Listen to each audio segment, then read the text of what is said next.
Let us talk some more to Megan Prelinger. Her book, Inside the Machine, Art and Invention in the Electronic Age. And I think it's interesting that what we normally think of as artists and scientists, left brain, right brain, completely opposite sides of the spectrum, influenced each other. And what was that nexus? How did they influence each other? Absolutely. Well, principally, the artists were doing work based on being brought into laboratories and being offered the opportunity to look at what scientists were doing in the lab. So it was commercial interests like General Electric who wanted to advertise, who brought these artists in. That's right. And say, can you explain this in a way that people will get? That people will understand. Can you find a way to visualize this? Yeah. But at the same time, you know, many of the scientists were allowing visual concepts like this idea of aligning the electron with the solar system. I mean, that's an artistic leap.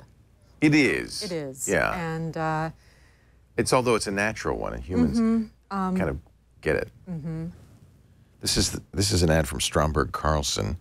And they call it the Charactron.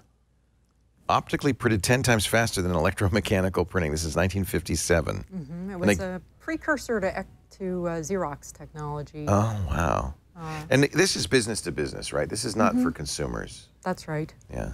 But business to business in a very broad spectrum. They wanted anyone who might need an office product to know about it. Yeah.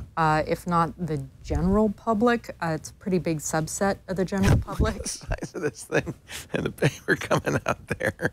And I don't know why, but there's a general overlooking the guy's shoulder. Looks like Eisenhower. Must just make you feel more comfortable because it's I think because the technology. Army sponsored a lot of that research. Aha, interesting. Into some microphotography of documents at a high speed. Yeah, that's this cathode. You know, you wonder why, but.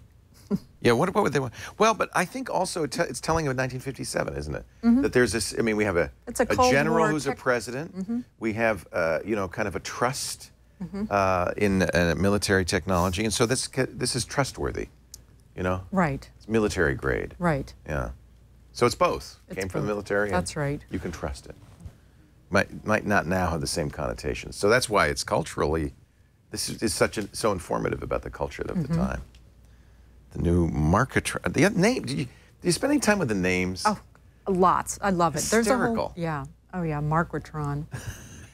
A lot of them picked up on the idea of neoclassicism in, in naming. Yeah, like a Markatron. Like the electron from the Greek. Must be electron. Good because it's Greek. Right. It's got a Greek root. And then the Mark comes from Marquardt Pomona, the company.